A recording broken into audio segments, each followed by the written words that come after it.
Hi, and welcome to Luxury Legends and Leaders. Thank you for all being here today. We are here once a month, the fourth Wednesday of every month at 1 p.m. Eastern Time. So thank you so much for tuning in. If you have been coming this year, I can't believe we're already at the end of February. January, we did all about luxury, pure luxury real estate. And then we've also dove into sports and entertainment. So this whole thing has been this first quarter series of really developing your niche when it comes to real estate. So I'm very excited today to bring on some very special guests when we talk about new development. Not only is it an exciting new niche, but it's one that we have really gone all in at eXp Realty, rolling out a complete new division all about new development. So let me bring in a very special guest, our CEO of Lux VT, Charles Bornheimer, along with TJ Martin and Tammy DiMarzio. So welcome everyone. How are you? We're excited to be kicking this off. Great. Charles, tell us a little bit about the excitement we have at eXp Realty. I know our team has been working hard around the clock for quite a while on bringing new development to eXp. Yeah, going back to probably around the spring of last year, we started exploring ways that we could bring a lot of the same energy and value and benefit and sort of collaboration to the new dev space that we have to luxury, of course, and land and ranch and sports and entertainment. And so it's been a really interesting adventure for us going out and having conversations all over the country with builders of every stripe, of every type of project, with agents that have succeeded in so many different avenues of new dev, and learning from them, like what the pain points are, where they see opportunity, and where really could we build in, the pieces that are going to help agents succeed in that, in these so many different avenues. And that was the biggest eye opener for me, that there's so many different playbooks, so many different avenues, so many different ways to succeed, that I had really not had visibility before we started this project. So it's been a blast, and we're so excited to be at the close to the finish line now. Well, I'm going to tell you, we were blown away. So we do these 3-hour Zoom certifications. And for our new development, we have over 4,000 people that have registered. So I would say this is definitely a popular niche in the market when you talk about it. But I have two very high achievers, high performers, rock star legends in the field when we talk about new development. And I'm so excited to have them on. TJ Martin out of I want to say Panama City all the way to Pensacola. That's a long strip. You may know it more as 30A, one of the hottest vacation spots when it comes to Florida. And then Tammy DiMarzio, total different market in Boston. And we want to pick your brain on everything new development when it comes to breaking in, and not only breaking in, but servicing it and keeping those accounts. So if you want to tell us each about a little bit about your background and really how you got into new development. Sure. Want me to go? Yes, ma'am. Okay. So I've been in real estate for 30 years, and I kind of have like a good luck story. So when I first started my new development, I was my husband at the time was an engineer, a surveyor. And so he was actually surveying an 18-lot subdivision in my hometown. And at the time, I really didn't even have my real estate license. And he said, I can get you a meeting with the builders, get your license. So I was like, I was working as a receptionist at a real estate office. And so I did. And I met with them. I got my license probably like within a couple of months. I met with them, and we just hit it off. We had a great rapport, and they hired me. And I went into my office and I said, I don't know what this actually means, but I have an 18-lot subdivision. They were like, well, that means you're a listing agent and you get paid no matter what happens. And I said, okay. So from that day forward, I just fell in love with new construction and development. And I've been very blessed, but I worked very hard from that day forward. We did more projects as time went on. And then I came back into the Boston market, and I reached out to a developer that I met on Facebook. And we've done a couple of multi-million-dollar deals.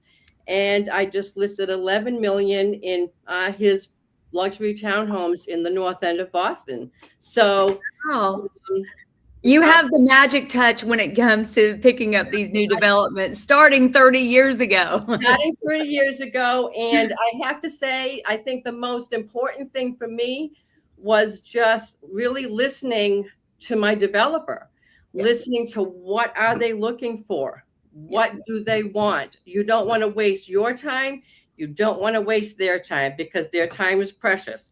And it's all about numbers. It's a big numbers game. And so I learned a lot from my first developers, and I'm learning a lot more with this commercial developer here in Boston. I mean, he's really taught me a lot, and about the numbers and the acquisitions and site cost, all kinds of these things. We're going to dive into those, because some of that terminology, some of the agents, especially those breaking in, may not know. So definitely we're going to start with that. But TJ, a little bit about your market and how you've gotten into this business of new development.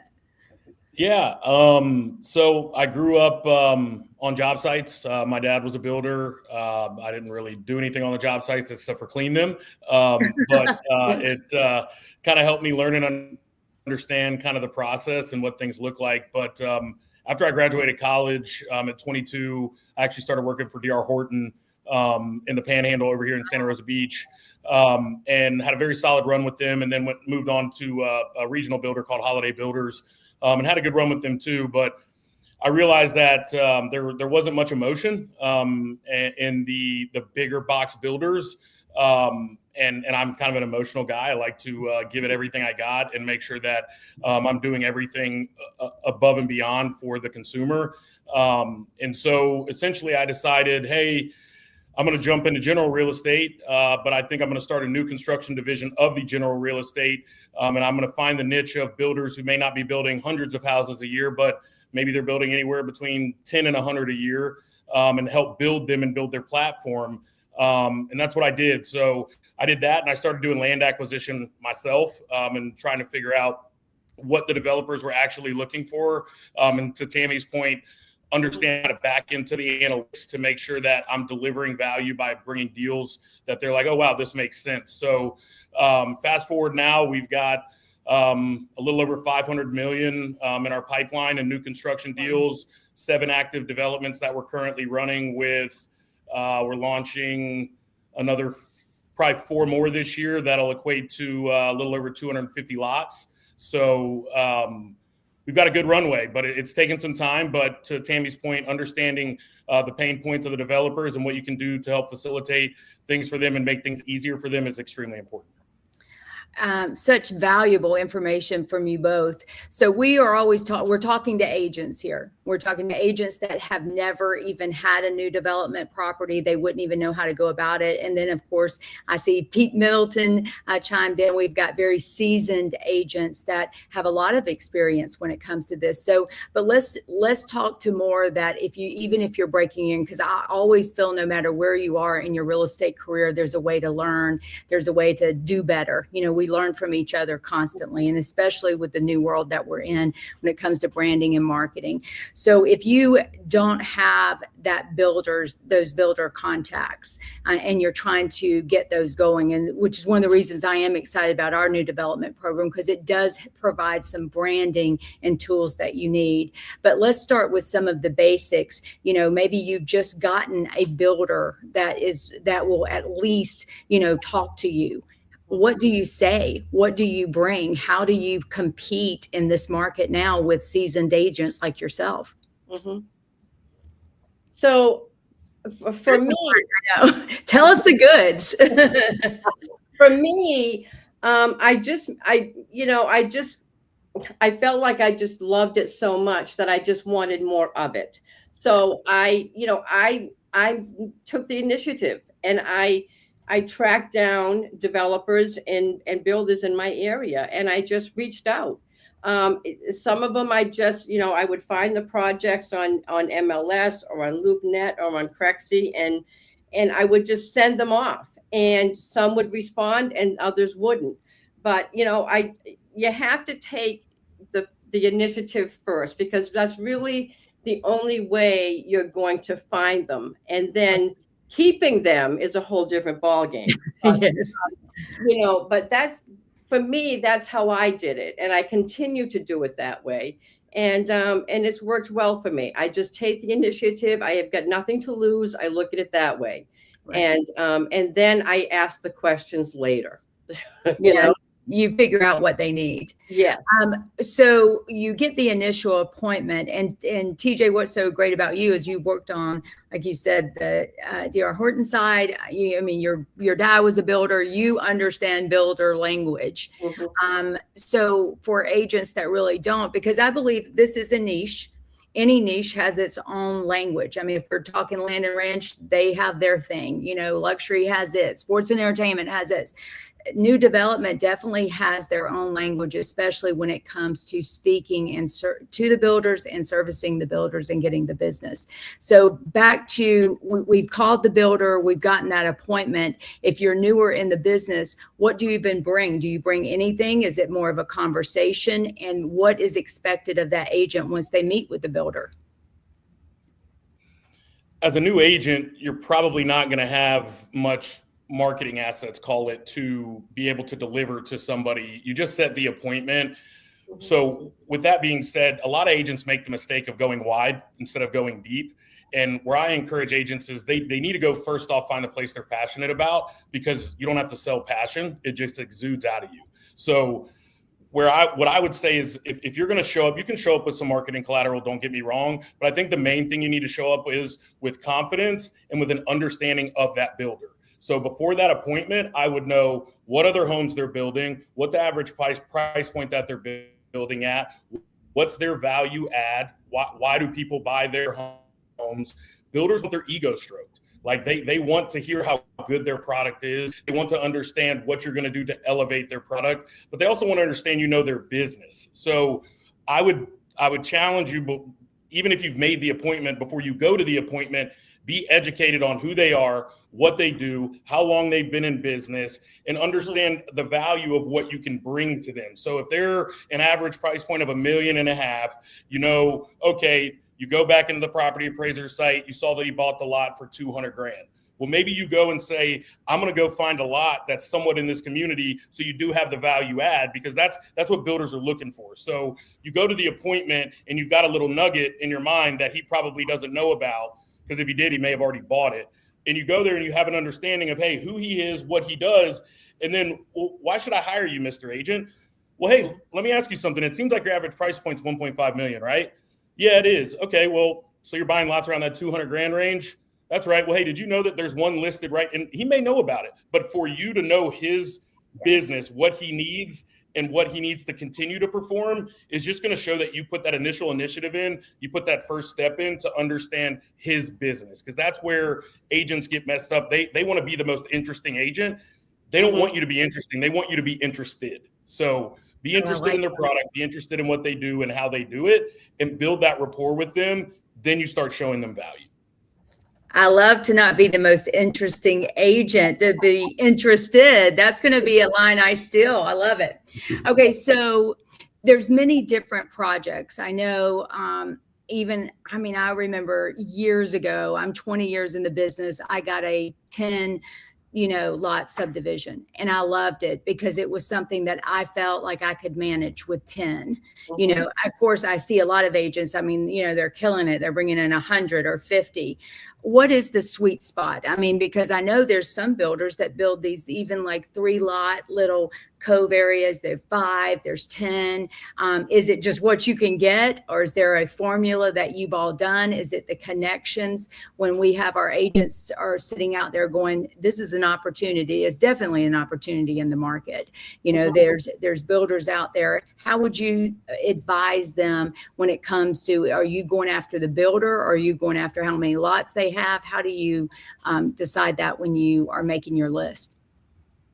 So for me, I go after the builder first, and because I don't, like I said, I want to make sure that I'm sending the builder after, and TJ had a great point, what they're looking for. If the developer is used to doing 100 units at a time, I'm not going to send him one buildable lot, because their scope is massive.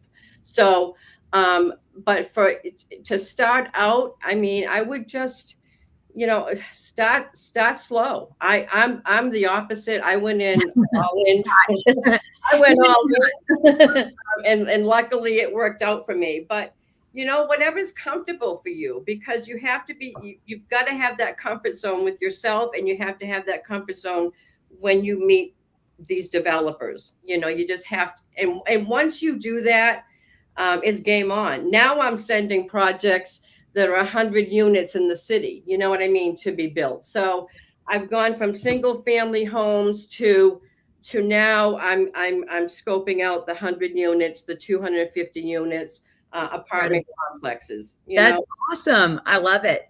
Yeah. Well, okay, so the marketing, so you've got these appointments, you're in. What marketing would be expected? Like, I think, because we get asked that a lot, that is one thing. Again, I know Charles and I are excited about the new dev, because we are going to help provide a lot of that. But just for agents to know, what, TJ, when you go in, you give them a marketing plan, surely. I mean, that's how you're winning the builder. So talk through some of that, because some of what we give for a new development marketing plan is obviously different than if you were listing a single family home.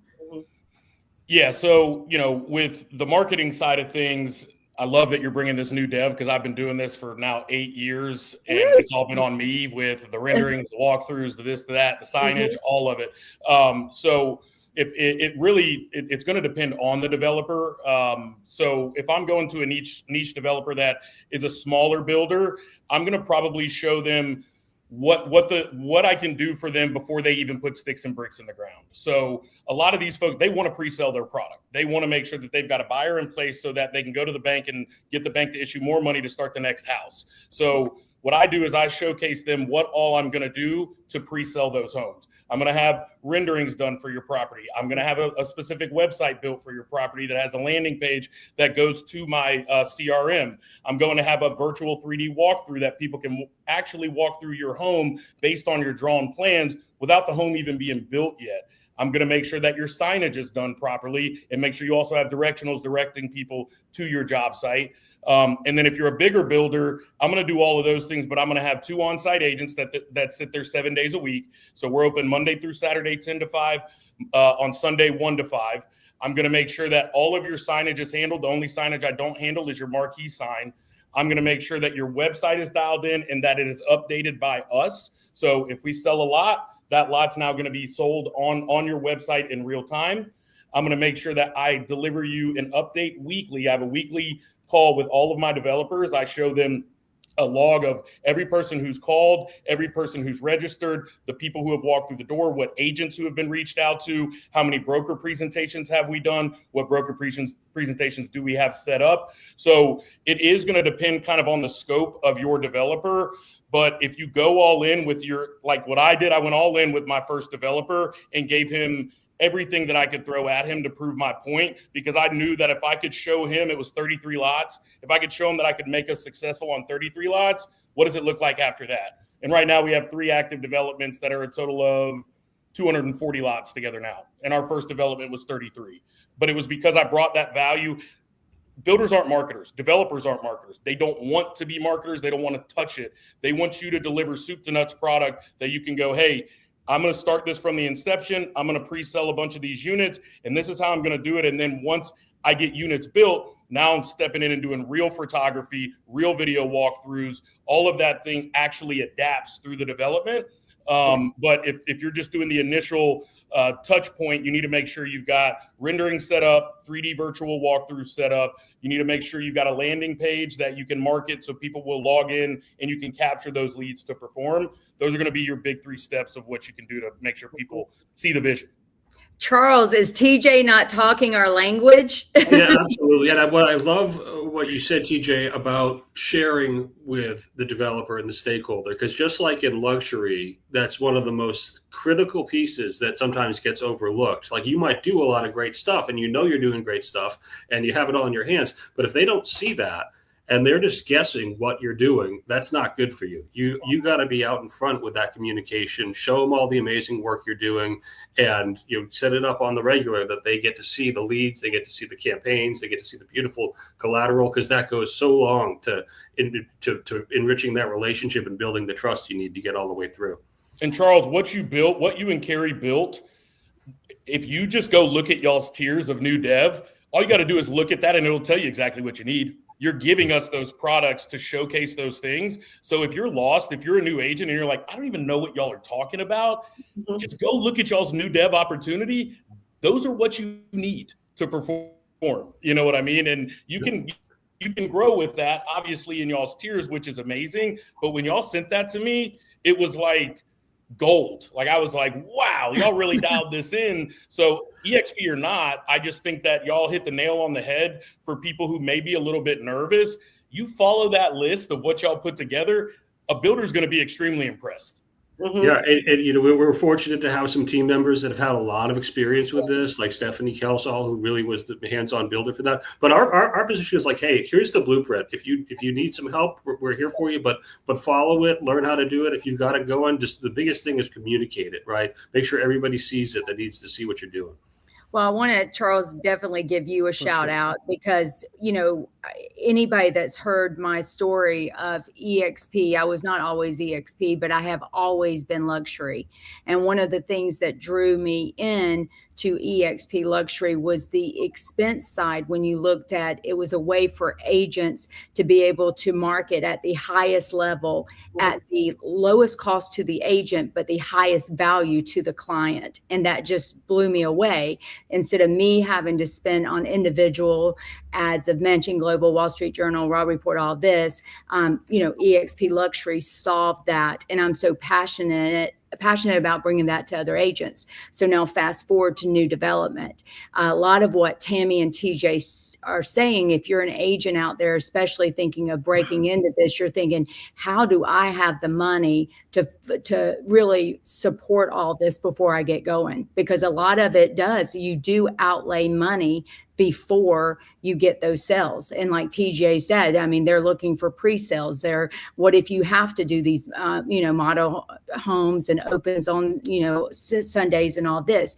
So that is a way, Charles, that I do give, your incredible mind of really behind all of this is a way for agents to come in and do it and dominate in a market that maybe they have not opened up to this niche. And so while we're talking about that, let's talk about the expense of it. Obviously, with new dev, we are bringing a lot of that pain point to relieve people, but let's talk about what do you go ahead and offer, what's expected of you and what's expected of the builder. Does the builder help in any of this expense? And how do you even talk about that to a builder? So we would love to hear you on that.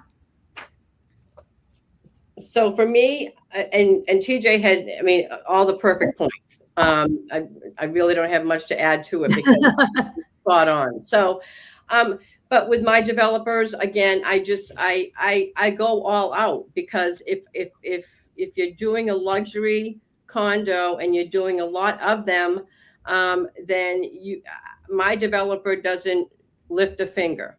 I do it all because I want him to trust me. I want to assure him or them that I've got it covered. We've got it covered. And so we do spend, I spent a lot of money out of pocket, really, for a lot of marketing, but, it's well worth it, because that's what they want. They want to know how you're going to stand out. And so I give it 180%, like TJ said, and And that's really all I have to say to add. Yes, it's a lot, but it's really worth it down the line. You gotta make it happen somehow, because it will pay off. It will.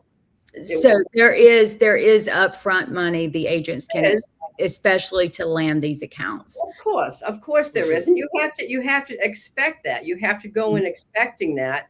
You know, sometimes you can go in on a wing and a prayer, but make sure you go. I mean, it just is what it is. Yeah.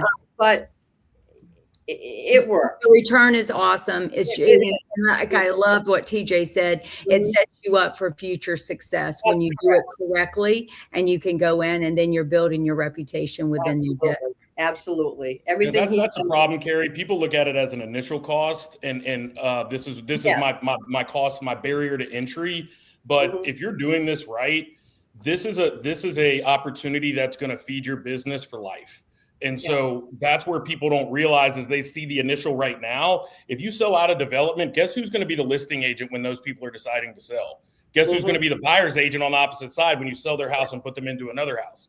Guess who's going to be the listing agent of that house once they sell that house? So if you keep the relationships in proper order, you treat everybody with the utmost kindness, the utmost respect, and go above and beyond. This isn't just a one and done. This is a lifetime pipeline, which then in turn, like I try to coach my agents, that turns you being a real estate agent into an actual career. So it's absolutely.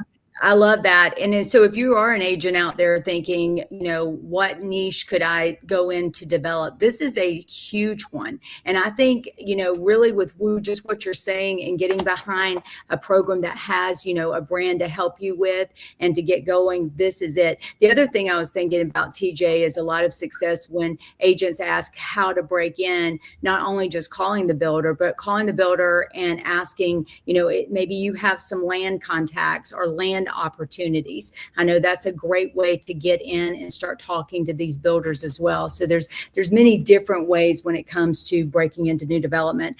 Okay, so this is the fun part of this show, is I've got 5 rapid fire questions. Okay.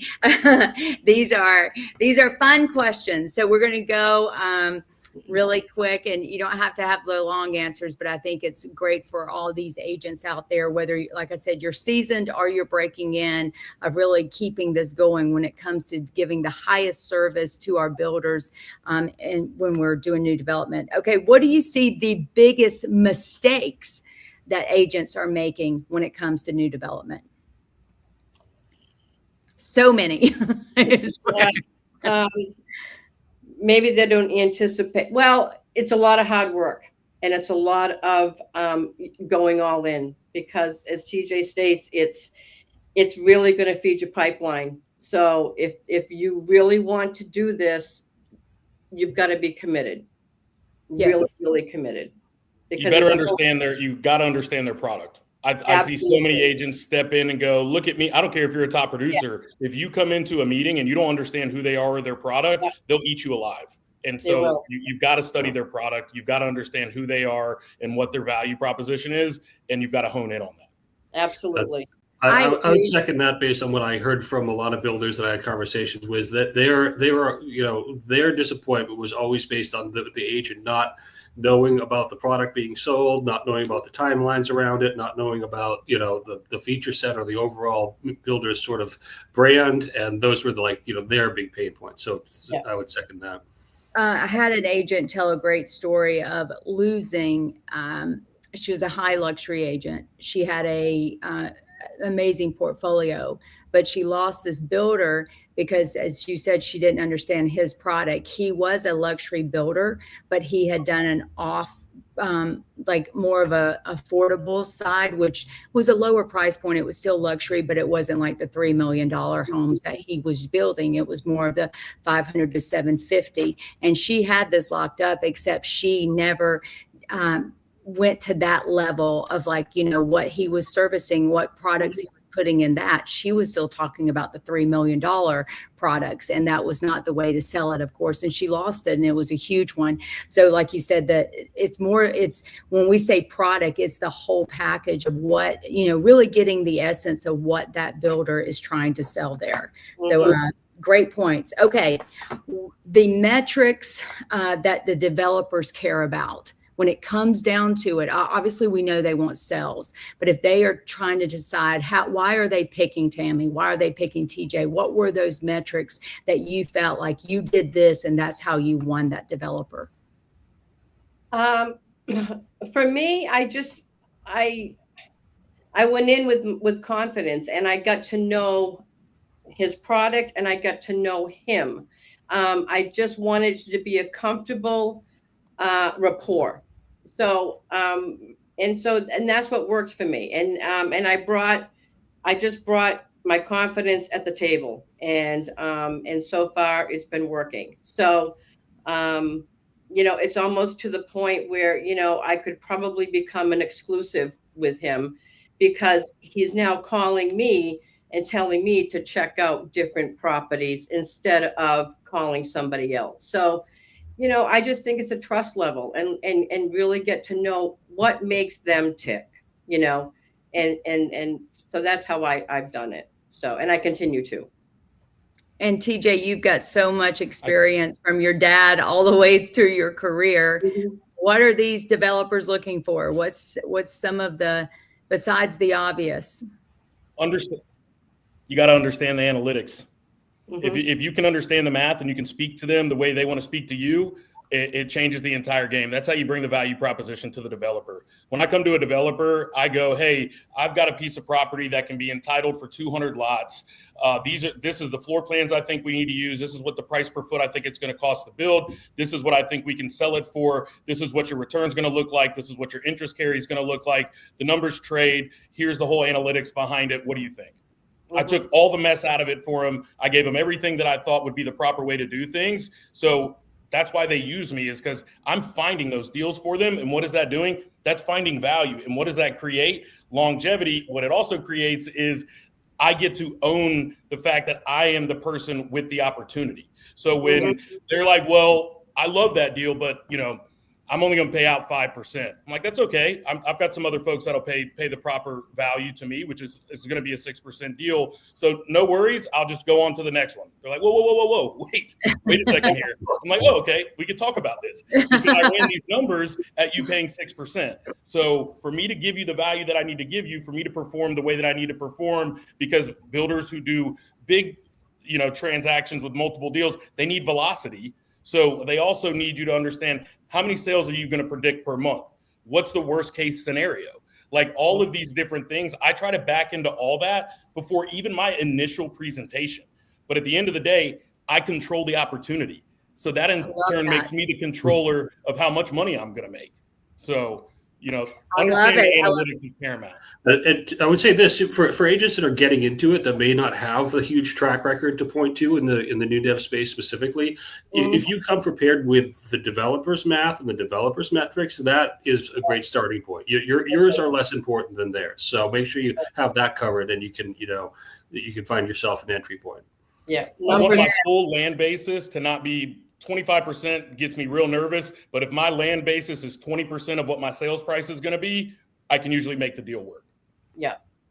I love that. And I love, Charles, I'm so excited what we're bringing. And if you are interested in new development, make sure you tune in on March 3rd. All right, 2 more questions. One is and I know this is different areas. We get asked a lot, that you guys are the experts, so maybe you can explain it better. We do have the large master planned communities, obviously. Then you have the infill, which is like in Nashville where I'm at, that's been a big thing. There's different types. Do you see, is this more where you're at, or is it more opportunity? Do you see in certain instances, we just get asked a lot about the different types of developments that you can go into. And I think there are many different ones, because some do stay on the residential side. New development is also a commercial entity as well. There's big, and Tammy, you just talked, there's big opportunities on both sides. So if you could just speak a little bit about that. Again, at our certification, we're going to bring out even more. But that's why I'm just thinking this is just an incredible niche if you're out there wanting to really expand your business in real estate. Right.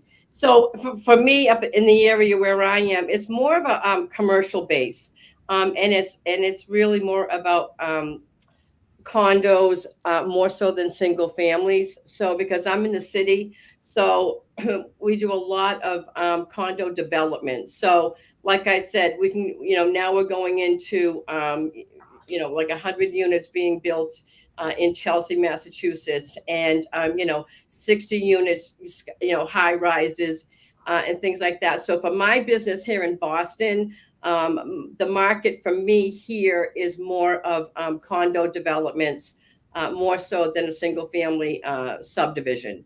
Not that we don't have that and I don't service that. It's just that for me personally, that's the market that I'm kind of in right now. That's pretty hot and heavy here in the Northeast. So in New England, where I am. On the commercial side. On the commercial, yeah. And I see huge opportunity with that. And that's why we're definitely, with all of you that are EXP, like we're definitely talking to the EXP commercial side when it comes to new development as well. TJ, you. It's going to depend on your market. Like I've got townhome communities, single family home communities. We're working on a couple condo high rise opportunities because we're a coastal community. So since we're kind of a barrier island, but you can go north, you've got northern properties. We've got, I think Lisa's actually on this call. We just sold a bunch of acreage that are going to be real big, beautiful barn dominiums. Then we've got townhomes that are extremely tight. And then we've got half-acre lots that we're doing on different developments. We've got one we're about to launch. It's 185 lots. That's got some brownstones in it. Then it's got waterfront single-family homes, and it's got some affordable townhome niches. And then it's also got nice single-family homes with bigger size lots that can fit private pools. So I would say it's more about your market, studying that market and seeing what the need is. Like with COVID, townhomes got this massive boom in our market, and now it's kind of being dwindled down a little bit because there's so much opportunity in that you're seeing some of these developers, and including myself, doing development orders to see how much my density could be with single family lots because it's just over densified with townhomes. So it really just depends on your niche market and where you kind of live. Great. I absolutely agree 1000% with all that. All right. To end it up, and I know we've touched a lot on this, but I can't help. I always love this question. You are not who you are. You have no brand. You have to start completely over with real estate, and you want new development. Now, Tammy already did it once, so you may do it the same way you did it. What if you had to survive as a realtor in the next 90 days in new development? Give us your action plans right now to go out and make it in this market. Well, I guess I would just continue to do what I do. I'll just give you an example. So, there's a $35 million parcel on the island of Nantucket, which is a very exclusive island here in Massachusetts. And so I came across a block that was for sale, and a developer that I know buys a lot of property over there on Nantucket, resides in Boston and has his business in Boston. So I just took a chance. I reached out to him. I said, you may already know about this deal, but I'm going to send it to you anyway. And I didn't expect to hear anything back. And lo and behold, they emailed me back, and we're having a conference call next Thursday. Woo! So, Awesome. I guess I have to take a chance. It's just in my makeup, and I love the development end so much that I just want to keep that. I want to keep that momentum going. So I take a chance. Hey, that's it. Take a chance. Go for it. I just go for it. I just go for it. And cross my fingers. Well, you're doing awesome, and congrats. That is amazing. Thank you. All right, TJ, your dad's not a builder. You have no experience. You are breaking in. What are you going to do? I am going to go into the sector of the market that I'm the most educated in. I'm going to find the 3 builders that I think are the ones that I would like to be in business with because I've studied their product. I am then in turn going to go find deals that I think would make sense for those builders. I then am going to bribe them for coffee, breakfast, or stalk their job sites until I actually see them pull onto the job site. And then I'm going to present my value and present the deals that I think would make sense for them. And even if they don't work, I think they're going to see my work ethic and my ability to understand who they are. I love it. What a pros. Well, I can't thank you both enough. And of course, Charles, for coming on and spending this 40 minutes with us. And thank you to all of our listeners, those that have tuned in. We do this for you. We do this to really educate. As I always say, it's all of us together, whether you're EXP or another brokerage. We are the real estate industry. And when we can really provide the tools and resources and operate at such a high level to not only our builders, our clients, it just speaks volumes for our industry. So thank you all. We'll see you next month on Luxury Legends and Leaders. See you then. Thank you so much.